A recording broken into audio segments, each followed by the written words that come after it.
ओम सभी को सादर नमस्ते जी। आप सभी का स्वागत है हमारे यूट्यूब चैनल वैदिक धर्म पर। और हम पढ़ रहे हैं सत्यार्थ प्रकाश का 11वां समोल्लास।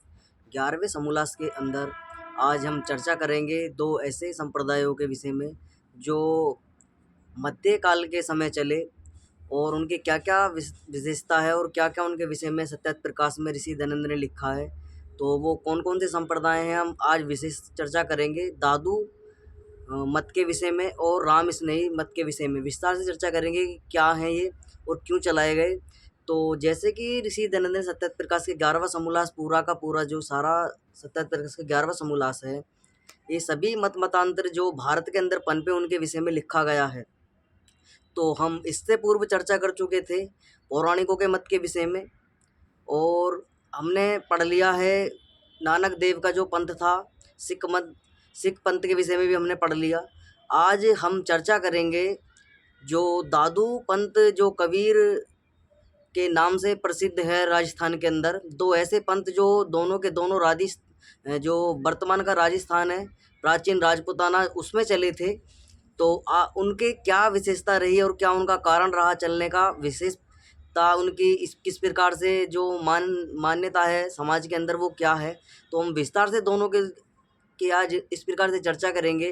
क्या उनकी सत्यता ऋषि दयानंद ने लिखी है, क्या वास्तव में क्यों वो चलाने पड़े और क्या उनका कारण रहा चलने का, तो हम चर्चा करेंगे। दादू पंथ क्या है और क्या इसके विषय में क्या मान्यताएं। तो दादू पंथ का जो विषय में लिखा हुआ है शास्त्रों के अंदर, ऐसा माना जाता है कि दादू पंथ जो दादू थे, दादू दयाल, इनका जन्म जो है 1544 ईस्वी में अहमदाबाद में हुआ था। जाति से इनकी जाति जो है धुनिया बताई जाती है। और क्योंकि इनका ऐसा मानना है, जिस प्रकार से कबीर दास का जो जन्म माना जाता है कि एक कोई व्यक्ति फूलों की टोकरी में उनको रखकर चला गया था, उसी प्रकार से दादू का भी मत ये माना जाता है। दादू का भी जन्म कबीर दास के तरह है कि वे भी साबरमती की नदी के किनारे जो है एक पानी में टोकरी में वो भी मिले थे। इसी प्रकार का इनका जन्म का वृत्तांत लिखा हुआ है। तो फिर इनको एक जो व्यक्ति, इनको कोई ब्राह्मण था जो इनको ठाल के वहाँ से ले आया था और इनका पालन पोषण उसने किया। और फिर बड़े होकर जो ये जो दयाल जो दादू दयाल इनका नाम रखा गया। और किस प्रकार से इन्होंने जो अपना उनका क्योंकि इनका जो जीवन का जन्म का वृत्तांत है वो ठीक प्रकार से जो इतिहास के अंदर लिखा हुआ है, वो अनेकों प्रकार की भ्रांतियाँ उसमें लिखी हुई है। कोई तो ये बताता है कि ये साक्षात जो है बालक रूप में मिले थे, कोई कहता है कि बच्चे के रूप में मिले थे। तो इनका जो जन्म का है वो कुछ ठीक प्रकार से पता नहीं है। तो इस प्रकार से माना जाता है इनका जन्म कि गुजरात के जो अहमदाबाद में इनका जन्म हुआ था। तो और ये जो उनका पुत्र कबीर के जो पुत्र हुआ कमाल और कमाली, जो उनके पुत्र और पुत्री थे, उनके ही शिष्य परंपरा में ये जो है शिक्षित दीक्षित हुए आगे चलकर। और गुरु जो इनके गुरु का नाम था, वो इनके गुरु का नाम जो था वो बुड्ढन बाबा नाम है इनके गुरु का। तो उनका नाम शायद इनके जो मत वाले हैं, दादू पंथ को मानने वाले लोग हैं, वो नहीं लेते हो, ना दादू ने कभी लिया है उनका नाम। तो जन्म तो इनका माना जाता है लोधी राम ब्राह्मण, जो इनके जो ब्राह्मण था लोधी राम, साबरमती के तट पर बहता हुआ कोई टोकरी में इनको उठाकर जब वो ब्राह्मण लेके आया मिला, यही बालक बड़ा होकर दादू जो संप्रदाय दादू मत उसने चलाया, दादू नाम से व्याख्यात हुआ, दादू नाम से प्रचार प्रसार इसका प्रचलन हुआ। तो जब ये कुछ बड़ा हुआ तो इसने जो 12 वर्ष की आयु इसकी समथिंग हुई, तो ये घर छोड़कर विरक्त हो गया और ये घर छोड़कर चला गया दादू जो था। तो दादू जब घर छोड़कर चला गया, पिता ने इसको पकड़ा, इसको ढूंढ के इसके माता पिता इसको पकड़कर ले आए और पकड़कर लाकर इसका जो है विवाह जो है करा दिया गया। विवाह कराने के उपरांत ये लगभग 6-7 वर्ष ये गृहस्थ में रहे। गृहस्थ में रहने के बाद में ये 6-7 वर्ष तक फिर इन्होंने दोबारा से यही भागने का प्रयत्न जो है गृहस्थ से करा। और 6-7 वर्ष बाद ये फिर अपने दोबारा अपनी पत्नी को छोड़कर और अपने घर परिवार को छोड़कर निकल गए। और ऐसा माना जाता है कि 7 वर्ष बाद दोबारा भाग गए और इन्होंने जो है जो साबरमती का जो एक इलाका है उसमें जाकर ये साधु संपर्कों के जो साधु संत हैं उनके संपर्क में आए और वहाँ इन्होंने जो है विद्या आदि उनसे जो भी गुरु शिक्षा आदि उनसे ली। उसके बाद में इन्होंने जो अपना प्रचार प्रसार अपने दादू पंथ का किया, और ये खूब इन्होंने जो दादू पंथ और इनका जो मुख्य जो कार्य हुआ वे किस प्रकार से इन्होंने दादू पंथ क्यों चलाना पड़ा, क्योंकि यह एक धुनी यानी ऐसा माना जाता है कि दुनिया जो रजाई आदि का बुनने का कार्य करते हैं, जो रजाई आदि या मतलब जो रुई का कार्य करते हैं, रुई आदि को धुनते हैं, कपड़े आदि धुनते हैं, उनकी जो जाति थी उनको इस प्रकार से देखा जाता था कि समाज के अंदर, क्योंकि मध्यकाल का समय ऐसा रहा है कि कोई भी जो चाहे महतर हों, चाहे दलित हों, चाहे शूद्र हों, और चाहे जो इनका दादू पंथ का नाम आया है दुनिया जाति हो, ये सारी की सारी जाति थी, इनको माना जाता था मध्यकाल में कि ये शूद्र वर्ण में काउंट होती थी, शूद्र इनको कहा जाता था। तो कोई भी व्यक्ति इनको जो है पढ़ा लिखाता नहीं था, जो है ब्राह्मण इनको तिरस्कार कर देते। इसी प्रकार से दादू के साथ भी हुआ, दादू ने भी इसी प्रकार से अपना पढ़ने का प्रयास आदि किया, तो दादू को भी तिरस्कार इसको भी झेलना पड़ा दादू को। तो इसने भी अपना जो मत ये चलाया ब्राह्मण जो इसने भी अपनी जो ब्राह्मण आदियों का जो है उनको बताया कि भाई ब्राह्मण तो इस प्रकार से भेदभाव करते हैं, छुआछूत करते हैं, और मूर्ति पूजा का इन्होंने खंडन भी किया, पाखंड का, रूढ़िवादिता का खंडन किया, क्योंकि पूरा का पूरा जो पाखंड इसी प्रकार से जो तिरस्कार कबीरदास के एक साथ भी हुआ था पौराणिक पंडितों के द्वारा, उसको भी तिरस्कार के कारण अपना मत चलाना पड़ा, और उसने भी ऐसी गोपोड़ लीला अपनी चलाई। वेद आदि शास्त्र किसी ने भी इन्होंने नहीं पढ़े थे।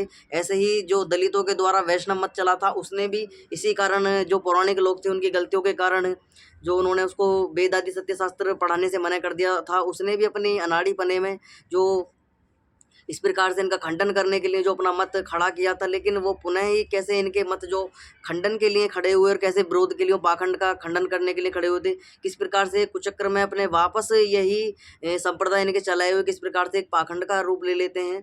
तो इसमें देखने को मिलता है कैसे दादू ने जो है रूढ़िवादिता, पाखंडता का पूरा खंडन इन्होंने किया, और किस प्रकार से इन्होंने जो है अपने प्रचार प्रसार आगे बढ़ाया। और देखा जाता है कि दादू ने जो है काफ़ी जो रूढ़िवादिता उस समय की मध्यकाल के अंदर थी, इनके समय में इन्होंने काफ़ी उसका विरोध किया, और अपना इनका विरोध कर करके अपने जो अन्याय थे उनको अच्छे प्रकार से उनको जो वेद जो शास्त्र विरोधी जो लोग थे, इनको पंडितों को इस प्रकार से इन्होंने देखा कि भाई ये तो समाज के अंदर भेदभाव करते हैं, और जो लोग हैं वो इनके चक्कर में उनसे धन आदि ऐंठ लेते। तो इस प्रकार का इन्होंने कुछ अच्छा कार्य भी किया। और आगे इनके विषय में लिखा जाता है कि किस प्रकार से एक बार ये जो है दादू फतेहपुर सीकरी जो आगरा का क्षेत्र है वहाँ पर घूमने आए हुए थे, या कुछ ऐसे व्यक्त होकर घूम रहे थे। तो इनकी भेंट जो है अकबर से होती है।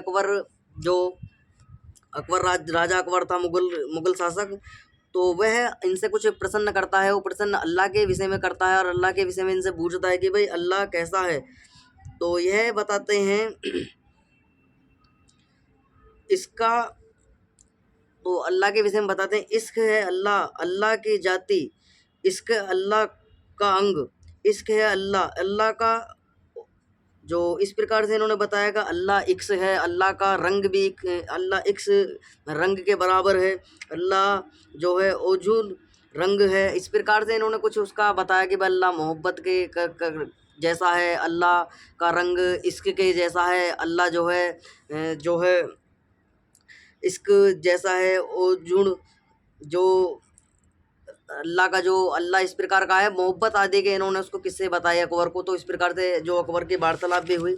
आगे लिखा जाता है ऋषि दयानंद किस प्रकार से इनका जो दृष्टांत है वो बताएंगे। अभी तो हम फिलहाल में इनका जीवन पढ़ रहे हैं, किस प्रकार से इनका जीवन रहा, और ऋषि दयानंद ने किस प्रकार से इनका जो अपने सत्य प्रकाश के अंदर है वो दादू पंथ के विषय में लिखा है। तो हम विस्तार से इस पर चर्चा करेंगे।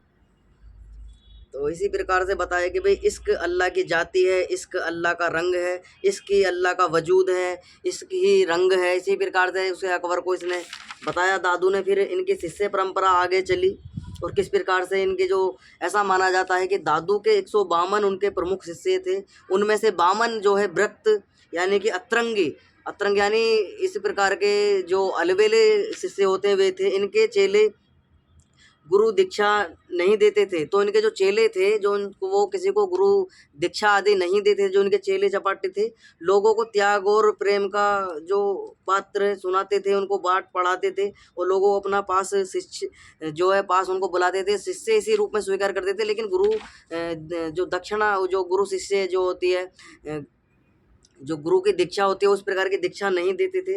दादू के द्वारा खंडन जो किया गया है, मूर्ति पूजा का खंडन किया, भेदभाव का, रूढ़िवादिता का, पाखंड आदि का इन्होंने दादू ने जो है खूब जो है इनका जो है खंडन किया। ये सही है कि इन चीज़ों का खंडन करना चाहिए। और दादू ने किस प्रकार से अपना एक पंथ जो है चलाया, जिसकी प्रमुख पीठ वर्तमान में नारायणा एक क्षेत्र है, एक जगह है जयपुर के अंदर, उसके पास में स्थित है। तो वहाँ इनकी मुख्य पीठ है दादू पंथ की। दादू पंथ की कुछ शाखाएं भी हुई हैं। उनकी शाखाएं मैं आपको बता दूं, खालसा गरीबदास की जो खालसा है वो गरीबदास आचार्य परंपरा से संबंधित है। साधु जो मुख्य पीठ नारायणा में है, रहते हैं। तो इनकी जो मुख्य पीठ है वो साधु जो मुख्य पीठ है इनकी नारायणा, यानी जयपुर के नज़दीक एक जगह पड़ती है नारायणा, वहाँ पर इनकी पीठ है दादू पंथ की। और दूसरे होते हैं विरक्त। विरक्त वो होते हैं अकेले, यानी मंडली में रहते हैं, रमते फिरते हैं, रहकर गृहस्थों को दादू पंथ का उपदेश देने वाले। तो विरक्त वो हैं जो घूमते हैं मंडली में, घूमते फिरकर, और अपने दादू जो इनका आचार्य इनका हुआ है, जो इनका गुरु हुआ है दादू, उसका उपदेश गृहस्थों को करते हैं। तीसरे हैं इनके जो संप्रदाय में, जो बाद में इनके जो गुरु इनके जो चलाने का परंपरा थी, वो तो पाखंडता रूढ़िवादिता के खिलाफ थी। लेकिन इनके में भी कुछ गलती इनकी थी, क्योंकि इन्होंने वेद आदि शास्त्र आदि नहीं पढ़े थे। तो और इसी प्रकार से इनके चेले इन्होंने तो मना किया था कि भाई मेरा किसी प्रकार का नया मत पंथ संप्रदाय चलाने का कोई मुख्य उद्देश्य नहीं है। वो हर किसी के साथ में इनके चेलों ने जो है अपने अपने 5 संप्रदाय अलग जो विभाजित कर लिए, और किस प्रकार से इन्होंने जो अपने दादू के नाम पर ही पूजा पाठ, दादू के ही वाणी को सुनना, दादू का ही मंत्र देना, दादू को ही मंदिर आदि बनाकर उसकी पूजा अर्चना करना। तो दादू ने तो इन सब चीज़ों का जो है खंडन किया था। लेकिन दादू के जो गुरु जो दादू के चेले थे, दादू को मानने वाले, उन्होंने जो है उनका मंदिर आदि बनाया, और किस प्रकार से वो मंदिर आदि बनाकर चढ़ावा आदि चढ़ाने लगे, उनके दादू की पूजा आदि करने लगे। और सब प्रकार का जो एक पाखंडता की जो खंडन दादू ने किया था, वो सारा का सारा पाखंड इनके अंदर जो है इनके चेलों खींच के ले आए उसको। और किस प्रकार से जो दादू के चेले थे, उन्होंने अलग अलग अपने 5 संप्रदाय बना लिए। तो तीसरा है उत्तरादे या स्थानधारी, जो राजस्थान छोड़कर उत्तरी भारत में चले गए। यह मुख्यतः हरियाणा और पंजाब में रहे। इस शाखा के संस्थापक दादू दयाल के शिष्य बनवारी दास थे। रतिया हिसार, यानी रतिया एक जगह पड़ती है हिसार जिला है जो हरियाणा का, उसमें गहरी इनकी जो एक पीठ बनी हुई है वहाँ पर। तो इनकी गद्दी है वहाँ पर। जो दादू का चेले हुए थे बनवारी दास, वहाँ पर जो उदारदे हैं, वो उदारता इनके संप्रदाय है जो दादू पंथ का, वो वहाँ पर चला। चौथा आता है इनका खाकी, जो शरीर पर भस्म लगाते हैं, बड़ी जटाएं रखते हैं, खाकी वस्त्र पहनते हैं और छोटे छोटे दलों में घूमते फिरते हैं। तो यानी कि घूमते फिरते हैं, खादी के जो है वस्त्रों को पहनते हैं, और इस प्रकार से जो है चौथा, और लंबी लंबी जटाएं अपने रखते हैं। तो चौथा इनका संप्रदाय बताया गया। 5वां संप्रदाय है इनका नागा संप्रदाय, और नागा संप्रदाय के विषय में भी हम चर्चा कर लेते हैं। क्योंकि नागा संप्रदाय के जो चर्चा है, कुछ का तो मानना ये है कि जो कुछ लोग ये मानते हैं कि नागा संप्रदाय जो है वो क्षमा चाहूँगा आचार्य शंकर के द्वारा चलाया गया था, उसमें से कुछ लोग मानते हैं। और एक नागा संप्रदाय इनमें भी देखने को मिलता है। इसमें अब समझ में नहीं आता कि भी ये नागा संप्रदाय ये वाला है या जो दूसरे वाले जो घूमते हैं, क्योंकि सेम वेशभूषा इनकी भी वही है जो नागा साधु जो कुंभ के मेले के अंदर देखे जाते हैं, बहुत सारी जटा आदि बढ़ाकर और तलवार त्रिशूल आदि रखते हैं। तो इसी प्रकार का ये भी अपने साथ में रखते हैं नागा साधु। तो नागा के विषय में लिखा गया, इनके जो 5 संप्रदाय दादू पंथ में से ही निकले। तो ये नग्न रहते हैं और शस्त्र रखते हैं। तो उनके विषय में लिखा हुआ है कि भाई ये नग्न रहते हैं। जिस प्रकार के साधु जो देखने को मिलते हैं, नागा साधु जो निर्वस्त्र रहते हैं, और अखाड़े आदि जिनके बहुत सारे अखाड़े भी बने हुए हैं इस प्रकार के। तो लेकिन अब इनसे इनका जो इनका इतिहास है वो इस प्रकार से मिलता है। भाई जो निहत्थ मतलब नग्न रहते हैं, निर्वस्त्र रहते हैं और शस्त्र भी अपने पास में रखते हैं। तो नागा साधु जयपुर में दाखिला सैनिक के रूप में कार्य करते थे। तो इनका ऐसा माना जाता है कि जयपुर जो ये लगभग 17वीं शताब्दी का 17वीं ईस्वी का समय है, 17वीं 16वीं 17वीं के आसपास का समय। तो यह जो अपने पास में अस्त्र यानी कि जो शस्त्र जो है वो रखते थे इस प्रकार के, क्योंकि नागा साधुओं के पास में आज भी देखोगे तुम तो वो शस्त्र किसी न किसी प्रकार के रखते हैं। त्रिशूल रखता है, कोई गदा रखता है, कोई तलवार रखता है। तो इसी प्रकार के अस्त्र शस्त्रों से ये अपने रखते थे। तो इन पर एक बार जो है सवाई जयसिंह जो राजा हुए हैं जयपुर के, उन्होंने इस पर रोक लगा दी थी इनके हथियारों पर। तो हथियार रखना इनको मना कर दिया था। और ऐसा भी माना जाता है कि नागो साधुओं ने जो है काफ़ी युद्ध भी इन्होंने लड़े हैं और किस प्रकार से मंदिरों आदियों की भी रक्षा इन्होंने की, ऐसा माना जाता है इतिहास में जो है लोग बताते हैं। अब ये कितनी बातें सत्य हैं ये तो यही दादू पंत वाले जानते हैं, जो लोग बताते हैं वही जानते हैं। वास्तव में तो इस प्रकार का कुछ देखने को नहीं मिलता। और क्योंकि ऐसा माना जाता है कि जो राजस्थान के अंदर जो राजा हुआ करते थे उनके अंदर ये सेना का कार्य करते थे, उनके सेना आदि में रहते थे ये नागा साधु। और हथियार चलाने में इस प्रकार के महारत इनको हासिल थी, अच्छे प्रकार के शस्त्र आदि चलाने जानते थे। तो इनके कुछ दादू के दोहे भी हैं जो बहुत प्रचलित हैं। तो दादू से एक बार किसी ने जो है एक पूछते थे कि भाई दादू की जाति किसी को नहीं पता थी, क्योंकि कोई तो ये बताता कि भाई दादू जो है नदी के किनारे मिले थे एक ब्राह्मण को, कोई कहता है धुनिया थे, किसी प्रकार का इनके जाति का पता पूरा नहीं चल पाता है। तो ये इनके जो इनके शिष्य होते थे और जो लोग होते थे वो इनकी जाति का जानने का प्रयास करते थे। तो ये एक दोहा सुनाते थे कि दादू दादू कुल हमारे केशवा संगत सृजनार, जगत हमारे जाति हमारे जगत गुरु परमेश्वर परिवार। तो इस प्रकार का एक जो है अपनी जाति के विषय में बताते हैं कि भाई हमारी जाति हमारे जो है जगत गुरु है और जो हमारा परिवार है वो परमपिता परमेश्वर। इस प्रकार का ये बताते हैं कि भाई हमारा तो भगवान ही परिवार है। तो आगे एक और दोहा आता है इनका, कौन आदमी कमीन बेचारा किसको पूजे गरीब बेचारा। इस प्रकार का एक दोहा है भाई। अभी इनसे लोग कहते थे कि कौन से कुल के हो, कौन से खानदान के हो, किसे पूजते हो। तो ये कहते थे जी हम तो कमीन है, ये अपने आप को कहते थे कि जी हम तो कमीन है, हम तो नीच कुल के हैं। क्योंकि इन्होंने ये ठीक क्योंकि उस समय में मध्यकाल में जो उच्च वर्ण को मानने वाले लोग थे वो इनसे बहुत ही छुआछूत इस टाइम पर थी, जिस टाइम का ये दादू पंथ का समय रहा। क्योंकि दादू स्पष्ट जब दादू से पूछा जाता वो कहते थे जी हम तो कमीन है, जी हम तो नीच हैं, हमको जी हम ना तो हम साधु हैं ना हम कुछ है ना हम उपदेश दे सकते, हमारी साधु हम तो साधु भी नहीं है और हमारा कौन सुनेगा, हम तो हमसे तो ना हम पहुँचे हुए संत हैं। तो इस प्रकार का कहते थे, ना तो हम तो पहुँचे हुए संत हैं, हम तो जी कमीन व्यक्ति हैं। इस प्रकार का अपने विषय में कहते थे लोग। जो है एक ऐसे भी समझ लेते थे कि भाई ये तो अपनी निंदा कर रहा है, पर ये अपने वास्तविक सत्यता बताते हैं कि भाई हम तो नीची जातियों में हैं, नीची जाति के हैं और आप हमारी बात को कहाँ सुनेंगे, आप हमको कहाँ मान्यता देंगे, हम पंडित थोड़ी हैं, इस प्रकार की विद्या हमने अर्जन की। तो दादू का ये पूरा का पूरा पंथ रहा किस प्रकार से। और बाद में जो ये दादू पंथ किस प्रकार से पाखंड का रूप ले लेता है। और दादू जिसका पाखंड का ये खंडन करते थे, मूर्ति पूजा का, पाखंड का, मांस आदि मदिरा आदि पीने का, सबका इनका इन्होंने खंडन किया। और कैसे इनके चेलों ने जो है इनकी ही पूजा करनी प्रारंभ कर दी, दादू पंथ की वाणी आदि सुनानी प्रारंभ कर दी, मंदिर आदि बना लिया और किस प्रकार से जो है इस पर जो है वहाँ पूजा अर्चना आदि इनके चला दी। तो इनका नारायणा में मोरेना पहाड़ी पर स्थित गुफा में समाधि ली 1603 के इस पे, जो 16 से 3 की ईस्वी का समय रहा है स्थान। दादू पीठ वहाँ प्रचलित है, दादू का जो मुख्य स्थान है जहाँ समाधि है वहाँ पर बहुत मेला आदि भी लगता है और किस प्रकार का वहाँ पर जो है दादू की पूजा अर्चना भी चलती है। तो इस प्रकार का दादू पंथ रहा। और आगे हम चर्चा करेंगे दूसरे रामस्नेही पंथ के विषय में, रामस्नेही पंथ क्या है। और क्योंकि पूरा जो दादू पंथ है, दादू पंथ के विषय में थोड़ा जो इनका मानना है कि दादू पंथ जो ऋषि दंड ने लिखा है कि दादू पंथ के विषय में,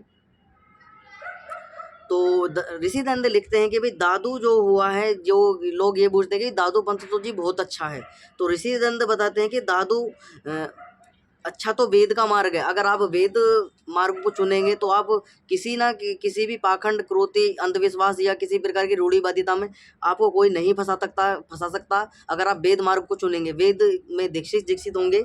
तो ऋषि दंड आगे लिखते हैं कि भाई वेद आदि शास्त्रों को जो इन्होंने अपनी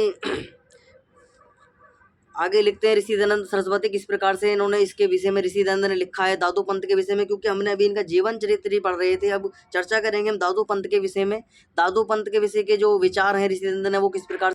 तो जो दादू पंत को मानने वाले लोग थे वो अब इस प्रकार से दादू को ही सब कुछ मान बैठे। और किस प्रकार से ऋषि दयानंद बता रहे कि भाई इसने पाखंड आदि के विरोध में जो कार्य किए थे और जो इसके चेले हुए हैं दादू के, तो ऋषि दयानंद स्पष्ट बता रहे कि भाई कैसे इसने पाखंड का रूप ले लिया और दादू के जो चेले हैं दादू में ही मुक्ति मानने लगे और दादू का ही नाम स्मरण करते थे, दादू दादू रटवाते हैं सब। और किस प्रकार से दादू की पूजा अर्चना भी करते हैं और कहते हैं कि दादू नाम जो है वो मृत्यु के पार ले जाने वाला है, सब क्लेशों से दुखों से छुटाने वाला है। इस प्रकार के अपने चेले चपाटों से और जो उनकी जो वहाँ जाते हैं लोग इनके पंथ में, उनसे ये सब सारे के सारे वृत्तांत बोलते हैं। ऋषि दयानंद लिख रहे हैं कि जब ऐसे वेदों के सत्य विद्वान व्यक्ति नहीं रहते, तो जब सत्य उपदेश नहीं होता तब ऐसे ऐसे बखेड़े चला करते हैं। तो ऋषि दयानंद स्पष्ट कह रहे हैं कि जब सत्य विद्याओं का प्रचार प्रसार नहीं होता है, सत्य का प्रचार प्रसार करने वाले विद्वान नहीं होते, तब इस प्रकार के मत पंथ संप्रदाय खड़े होते हैं और किस प्रकार से जो है वो खड़े होकर जो है पाखंड का खंडन करने के करते करते खुद एक पाखंड का रूप ले लेते हैं। तो ऋषि दयानंद स्पष्ट जो है सभी का उन्होंने खंडन किया है पाखंड का, स्पष्ट ऋषि दयानंद ने। तो आगे एक जो चर्चा है ये एक वो ऋषि दयानंद ने एक मत की और चर्चा इसमें की है। राम स्नेही पंथ हुआ है एक, राम स्नेही पंथ के क्या क्या उसकी जो विषय में लिखा है ऋषि दयानंद ने।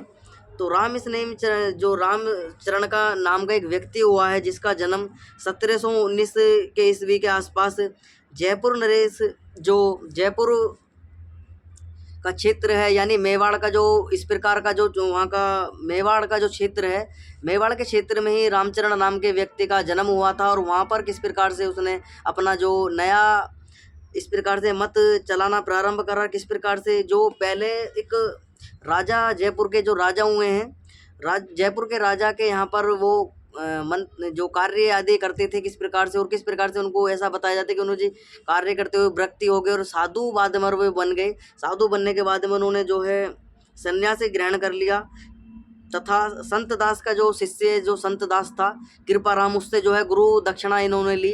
और गुरु दक्षिणा लेकर कैसे शाहपुरा मेवाड़ में जो है इन्होंने अपनी एक पीठ स्थापित कर ली और पीठ स्थापित कर कर वहाँ से जो है राम द्वारे आदि भी जो इनके बहुत सारे राम आदि के द्वार आदि भी इन्होंने बनवाए। तो वहाँ से राम आदि का प्रचार प्रसार इस रामचरण ने किया। और किस प्रकार से जो है रामचरण जो है बहुत ही प्रसिद्ध जो शाहपुरा का क्षेत्र हुआ है मेवाड़ का, उसमें प्रसिद्ध होगा। किस प्रकार से जो है इसकी भी लीला सेम ऐसी ही रही जैसे दादू पंथ के चेलों ने अपनी चलाई, लेकिन दादू ने किसी प्रकार का ऐसा अपने जीवन काल में ऐसा पाखंड उसने नहीं चलाया था, पाखंडों का विरोध किया था। लेकिन चेलों ने कोई कसर नहीं छोड़ी उसके पाखंडता को उसको थोपने पे उसके ऊपर। तो इसी प्रकार से ऐसे ही इसने जीते जी अपने ही शासन काल में अपने अपने समय काल में ही तो इस प्रकार का पाखंड इसने जो है रामचरण ने चलाया। किस प्रकार से, तो यह जो दादू का मानना है कि गुरु को ज़्यादा महत्व दिया रामचरण ने कि भाई रामचरण जो है गुरु की महत्वता में मुक्ति मानिए, गुरु ही मुक्त करा सकते हैं, गुरु में ही मुक्ति है, गुरु का जो है भजन करना चाहिए, गुरु को रटना चाहिए, गुरु की वाणी सत्य है। इस प्रकार की जो जो इसने कहानी आदि बताई लोगों को, भाई गुरु ही सब कुछ है, गुरु की महिमा करनी चाहिए, गुरु के बिना मुक्ति नहीं है। इस प्रकार का इसने चलाया, गुरु ही मोक्ष करा सकता है। इस प्रकार के वृत्तांत इसने चलाए। तो किस प्रकार से जो पूरे के पूरे वृत्तांत हैं इसने लिखे हैं। तो और ऋषि दयानंद किस प्रकार से बताते हैं कि उन्होंने सब वेद विरुद्ध धर्म छोड़कर राम राम पुकारना अच्छा माना है। तो ऋषि दयानंद बता रहे हैं कि वे वेद विरुद्ध जो वेद आदि सत्य शास्त्रों को तो किसी प्रकार का इन्होंने अध्ययन नहीं करा था, ना प्रचार प्रसार उनका किया। वेद विरुद्ध जाकर इन्होंने जो है धर्म को छोड़ के राम राम पुकारना अच्छा माना है, उसी में ज्ञान ध्यान मुक्ति मानते हैं। परंतु जब भूख लगती है तब राम नाम से रोटी साग नहीं निकलता, क्योंकि खान पान आदि तो गृहस्थों के घर में ही मिलते हैं। वे भी मूर्ति पूजा को धिक्कारते, परंतु आप स्वयं मूर्ति बनकर स्त्रियों को संग में बहुत रहते हैं। तो ऋषि दयानंद बता रहे हैं कि वो मूर्ति पूजा आदि का सबका इनका खंडन तो करते हैं, लेकिन किस प्रकार से जो है वो मूर्तियों का खंडन करते हैं। और स्त्रियों के जो इनके पंथ के अंदर राम स्नेही पंथ के अंदर जो है स्त्रियों को सबसे ज़्यादा महत्वता दी जाती है। अगर कोई इनके पंथ में जाए तो एक प्रकार को जो पुरुष है उसकी बात नहीं सुनते और स्त्रियों को जो है सबसे ज़्यादा उपदेश करते हैं, स्त्रियों को संग ज़्यादा करते हैं। तो ऋषि दयानंद स्पष्ट बता रहे किस प्रकार से इन्होंने जो है अपना पाखंड इनका चला। तो ऋषि ने बता रहे हैं कि भाई एक रामचरण नाम का साधु हुआ जिसका मत मुख्य कर शाहपुरा स्थान मेवाड़ से चला। वे राम राम कहने के वो परम मंत्र और इन्हीं को सिद्धांत मानते हैं। उनका एक ग्रंथ है जिसमें संत दास जी आदि की वाणी है, ऐसा लिखते हैं। उनका वचन है, तो एक वचन इनका लिखा हुआ है। किस प्रकार से वो वचन ऋषि दंड ने लिखा है कि भरम रोग तभी मिटिया रटिया निरंजन राई।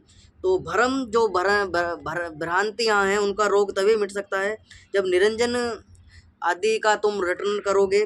तब जम का कागज फटिया कटिया कर्म तब नाई।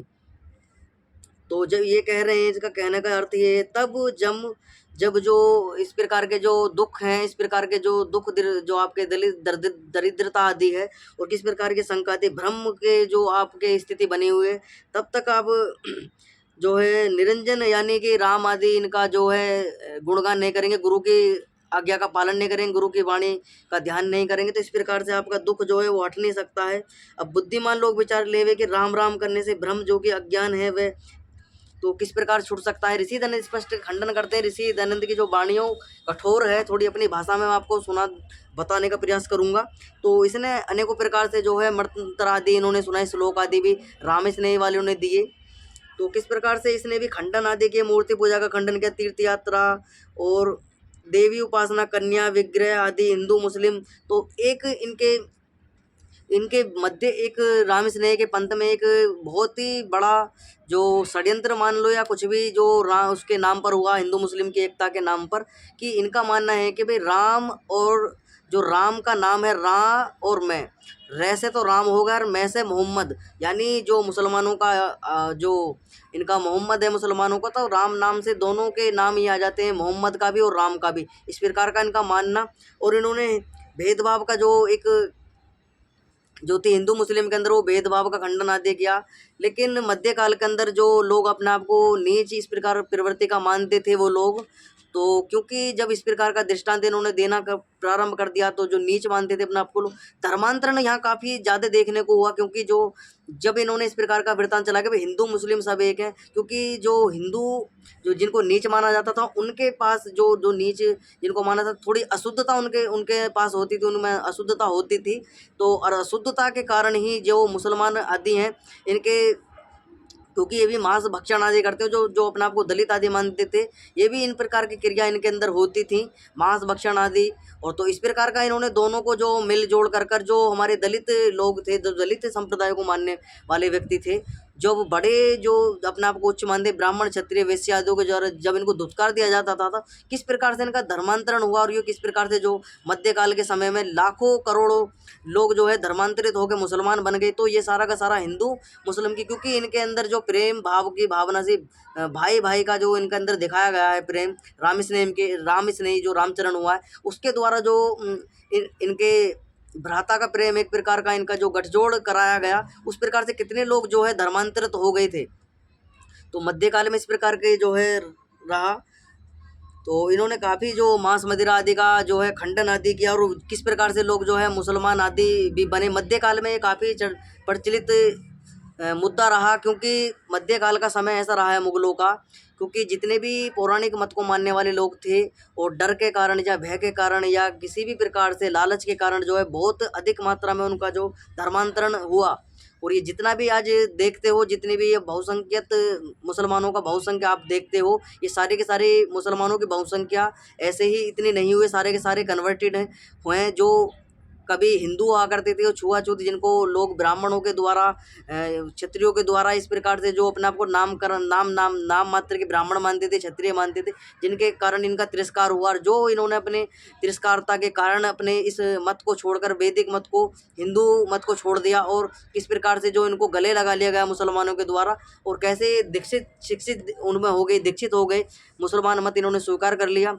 तो इसी परंपरा को, और अगर आप रूढ़िवादिता पाखंडता जब तक ये हिंदू समाज के अंदर से नहीं खत्म होगी, तब तक ऐसे ही जो नीच अपने आप को मानते हैं लोग, अपने आप को शूद्र मानते हैं, दलित मानते हैं, वो इसी प्रकार से कन्वर्टेड होने की प्रक्रिया है वो चलती रहेगी। क्योंकि अपने आप को जो हिंदू अपने आप को कहते हैं, जो अपने आप को ब्राह्मण मानते हैं, उनको अपना जो है इस प्रकार की जो धारणाएं हैं छुआछूत आदि का वो निकालना पड़ेगा। अन्य जितने भी आप ये देख रहे हैं मुसलमान, इतनी अभी 40-45-50 करोड़ की जनसंख्या इनकी है। आने वाले समय में यही कहानी अगर दलितों के शूद्रों के साथ में रही तो और ज़्यादा ये अपने कन्वर्टेड होकर इनकी संख्या और ज़्यादा बढ़ेगी। क्योंकि धर्मांतरण का लगातार किस्सा चल रहा है, कोई जैन बन रहा है, कोई बौद्ध बन रहा है, और सबसे ज़्यादा तो मुसलमान मत में लोग कन्वर्टेड हो रहे हैं, ईसाई बन रहे हैं।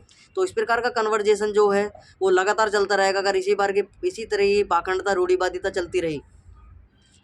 तो किस प्रकार से हमें अपनी पाखंडता का रूढ़िवादिता का जो है खंडन ऋषिदंत ने किया, और क्यों ये लोग मत खड़े हुए, क्योंकि पौराणिकों के कारण ही ये सारे के सारे मत पंथ संप्रदाय खड़े हुए। ऋषिदंत ने स्पष्ट प्रहार किया है पाखंड पर, और वो कहते हैं कि सारे के सारे गलती पौराणिक लोगों के, जिन्होंने वेद प्रोक्त होकर इस प्रकार के मत पंथ संप्रदाय आदि चलाए, और जिनके कारण अनजाने में लोगों ने अपने सम्मान पाने के लिए अपने अपने मतपंथ संप्रदाय चलाकर, कैसे उनके मतपंथ संप्रदाय चलाकर उन्होंने अपने ही मतपंथ संप्रदाय चलाए थे, तो वो लोगों का जो गलत आचरण है, गलत पाखंड है, उसके विरोध में। लेकिन किस प्रकार से उनके भी चलाए हुए मत पाखंड का रूप ले लेते हैं। जैनी इसी प्रकार से जैन मत खड़ा हुआ था, बौद्ध खड़े हुए थे, इसी प्रकार से ये सारे के सारे दाऊदो पंथ आदि जितने भी पढ़ रहे हैं हम 77 का 11वें समूल स्कंद, इसी कदर ये खड़े हुए थे, कबीर पंथी भी। और कैसे इस प्रकार ही इनके चेले चपाटों ने, इनके अनुयायियों ने इनको भगवान आदि घोषित कर लिया, और पाखंडता रूढ़िवादिता और संप्रदायता इनके अंदर से निकलने और पनपने प्रारंभ हो गए। तो आगे लिखते हैं ऋषि दयानंद सरस्वती। अब ऋषि दयानंद स्पष्ट कठोर वाणी उनकी है, वो ऋषि दयानंद स्पष्ट लिखते कि अब बुद्धिमान लोगों को विचार लेवे कि राम नाम करने से ब्रह्म जो कि अज्ञान है, वह यमराज का पाप अनुकूल शासन अथवा किए हुए कर्म कभी छूट सकते हैं वह नहीं। तो ऋषि दयानंद स्पष्ट बता रहे हैं कि भाई राम नाम जो तुम रटते हो, राम नाम करने से किसी प्रकार का जो है वो फल तुमको नहीं मिलता है। जो परमपिता परमात्मा निराकार ईश्वर का नाम है, वो परमपिता परमात्मा जो संपूर्ण सृष्टि को बनाने वाले, संपूर्ण सृष्टि को चलाने वाले, संपूर्ण सृष्टि का पालन करने वाला है, जो ग्रह नक्षत्र तारे ग्रह मंडल सूर्य चंद्रमा आदियों को बनाने वाला, इनका सब प्रकार से इनको चलाने वाला है, सभी प्रकार के मनुष्य जीव जंतु पशु पक्षी आदियों को बनाने वाला उस परमपिता परमात्मा निराकार ओम ईश्वर के सिवा कोई भी तुमको जो है मुक्त नहीं कर सकता है। लेकिन ये राम नाम में ही अपनी सब कुछ मुक्ति आदि मानते हैं, राम नाम आदि रटवाते हैं, तो इनका सत्य राम कहकर इनका वाक्य जो है अभिवादनीय करते हैं लोगों का। राम आचरण उनके जो उनके इन्होंने कुछ लिखा भी है अपने, इन्होंने वचन कुछ लिखे हैं इन्होंने, तो उनके वचन में आपको सुना देता हूँ। महिमा ना प्रताप की सुनो श्रवण चित लाई, रामचरण शरण रटो त्रम सकल जड़ जाई। तो इनका मानना है कि राम चरण का ही गुणगान करो, राम के चरण की ही आराधना करो, और रामचरण आदि के श्रवण करो, रामचरण के भजन सुनो। इस प्रकार के ये बता रहे हैं कि भाई रामचरण के ही सब कुछ करने से, राम के चरणों में नतमस्तक होने से ही सब कुछ ध्यान आदि की प्राप्ति होगी, मोक्ष मुक्त आदि हो जाओगे, सब प्रकार का दुख कलेश आदि कट जाएगा। तो इस प्रकार का ये कहते जिन जिन सुमरिया नावों को सब उतराए, पार रामचरण विश्व से सो ही जम के द्वार। तो इस प्रकार के इनके अलग ही लिखे हुए हैं कि भाई रामचरण का रटने से जो है जम के जो यम यानी जम कहा गया है, इनके भाषा शुद्ध भाषा में लिखा हो, तो यम के जो गण हैं वो भी किस प्रकार से उनको हावी नहीं होते, इस प्रकार से उनको डराते धमकाते नहीं हैं, और ठीक प्रकार से उनका जो मुक्ति आदि हो जाती है। इनके तमाम तरह के लिखे हुए हैं इसके अंदर। तो ऋषि दयानंद क्या लिखते हैं,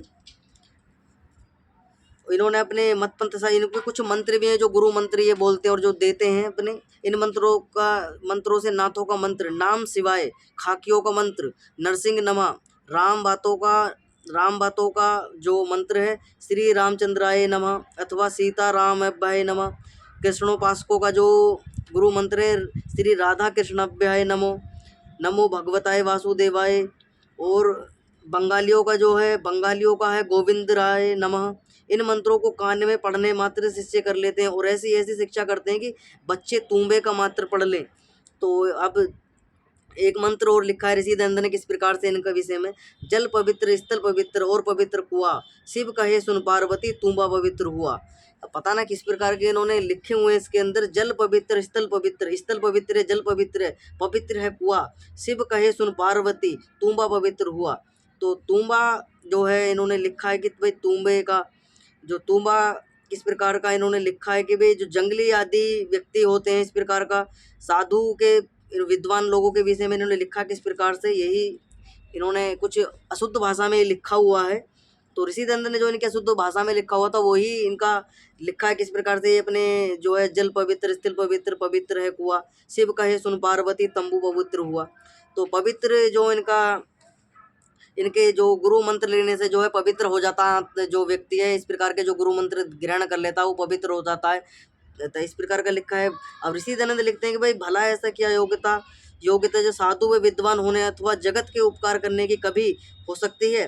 खाके रात दिन लक्कड़ छाने, जाली कंडे जलाए करते, 1 महीने में कई रुपए की लकड़ी फूंक देते हैं। तो ऋषि दयानंद बताते हैं कि अगर खाकी लगाने से, राख दगड़ने से और जो है कंडे आदि जलाने से इस प्रकार का साधु संत कोई बन जाता तो सबसे ज़्यादा जो जंगल में लोग रहते हैं वो राख आदि में लेटते हैं और इस प्रकार का अपना प्रपंच आदि रगड़ते हैं, करते हैं वहाँ पर। और तो सबसे बड़ा पहुंचा हुआ साधु तो वही बन जाए जो राख रखोड़ी आदि लगाता है और जंगली प्रवृत्ति अपने धारण कर लेता है। इस प्रकार के मंत्र जो इन्होंने बताए हैं। तो ऋषिचंद्र आगे लिखते हैं किस प्रकार से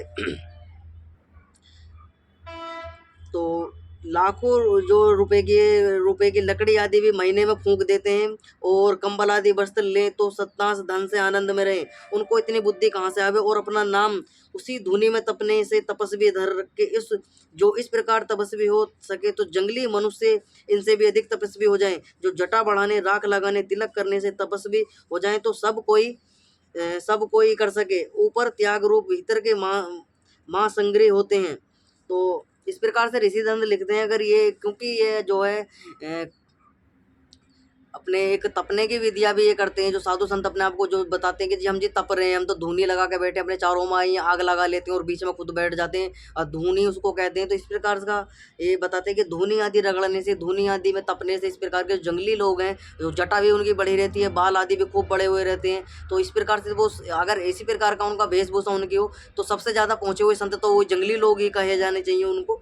तो ऋषि दयानंद का मंतव्य यही है कि भाई जितने भी मतांतर भारत के अंदर पनपे सभी वेदवृत पनपे हैं, वेदों का शास्त्रों का अध्ययन इन्होंने नहीं किया, अज्ञानतावश ये पनपे और पनपे क्योंकि पौराणिकों की गलतियों के कारण है। बार बार ऋषि दयानंद इस बात को कहते हैं कि भाई सारा का सारा बखेड़ा ये महाभारत काल के बाद जो लगभग महाभारत के 2-2,500 साल का समय रहा बाद का, उसके बाद ये सारे के सारे मत पंथ संप्रदाय पनपे। उनमें जैन सबसे पहले, फिर बौद्ध, फिर ईसाई, फिर मुसलमान, फिर यहूदी, इस प्रकार के सारे जो हैं मत पंथ संप्रदाय फिर भारत में पनपे। इतने सारे ये जितने भी मत पंथ संप्रदाय फैले सारे के सारे पौराणिकों की गलतियों के कारण फैले, क्योंकि पौराणिक लोग जो हुए थे जो अपने आप को विद्वान बन बैठे थे, ब्राह्मण मान बैठे, क्योंकि शास्त्र उन्होंने पढ़े नहीं थे, वेद शास्त्र उन्होंने, उपनिषद, ब्राह्मण ग्रंथ आदियों को उन्होंने अध्ययन नहीं किया, दर्शन उन्होंने नहीं पढ़े और अपनी जो पढ़े थे तो आजीविका चलाने के कारण ही कुछ संस्कृत के श्लोक आदि पढ़ लिए थे, कुछ ऐसे जो उनके आजीविका आदि चल सके। जो सच्चे ब्राह्मण कुछ रहे थे जिनका वो जो नाम मात्र के बचे थे, जिनके कारण आज ये वैदिक प्रचार प्रसार का कार्य आर्य समाज भी कर रहा है, उनका बहुत ही आभार व्यक्त करता है आर्य समाज, क्योंकि ऐसे ऐसे विद्वान कुछ बच गए थे जिनके कारण ये सत्य शास्त्रों का अध्ययन हम कर रहे हैं लोग और आपको जो इस प्रकार का प्रचार प्रसार का कार्य हम पहुंचा रहे हैं अब तक। तो उनका भी बहुत बहुत धन्यवाद आर्य समाज करता है जो ऐसे ऐसे विद्वान बचे। लेकिन जो पौराणिक जो इस प्रकार के कुछ नाम के जो क्षत्रिय बन गए थे, नाम के ब्राह्मण बन गए थे, उनके कारण ये मध्यकाल में स्थिति ऐसी हुई जिनके कारण ये सारे के सारे मत पंथ संप्रदाय फैले और किस कारण से जो ये बहुत आयत यानी बहुत ज़्यादा संख्या में धर्मांतरण हुए, मतांतरण हुए, अनेकों प्रकार के संप्रदायों में मनुष्य वर्ग जो है बढ़ता चला गया, विभाजित होता चला गया। तो हमने आज दादू पंथ के विषय में पढ़ा, रामस्नेही पंथ के विषय में पढ़ा, किस प्रकार से ये चला, क्या क्या इनके जो चेले चपाटों के प्रपंच रहे। तो ऋषि दयानंद ने पूरा का पूरा सत्यात प्रकाश 11वां समूला से ये सारा का सारा मतांतरों के विषय में लिखा है। तो आज के विषय को हम यहीं समाप्त करेंगे। कल हम पढ़ेंगे गोकुल में चलने वाली जो पाखंड लीला है, गोकुल के जो गोस्वामी आदि हैं, किस प्रकार से मथुरा के वृंदावन के अंदर जो उनकी पाखंड लीला चलती है, क्या उसका कारण है और किस प्रकार से वो अपने आप को जो है जो गोलोकवासी बताते हैं कि जी हम जी साक्षात गोलोक के वासी, हम तो गोलोक है, कृष्ण के वहाँ से आए हैं। इस प्रकार का वो वृतांत चलता है मथुरा के अंदर, किस प्रकार के पाप लीला पोप लीला उनकी चलती है, प्रपंच लीला चलती है, लोग किस प्रकार से वहाँ जाकर मूंढे जाते हैं, लूटे जाते हैं, पाखंडता के कारण जो है अनेकों प्रकार के प्रपंचों में वहाँ फंसे जाते हैं। तो सारा का सारा वृत्तांत कल की कक्षा में पढ़ेंगे हम। तो आज की कक्षा को यहीं विराम देंगे, आज की कक्षा को यहीं विराम। ओम सभी को सादर नमस्ते जी।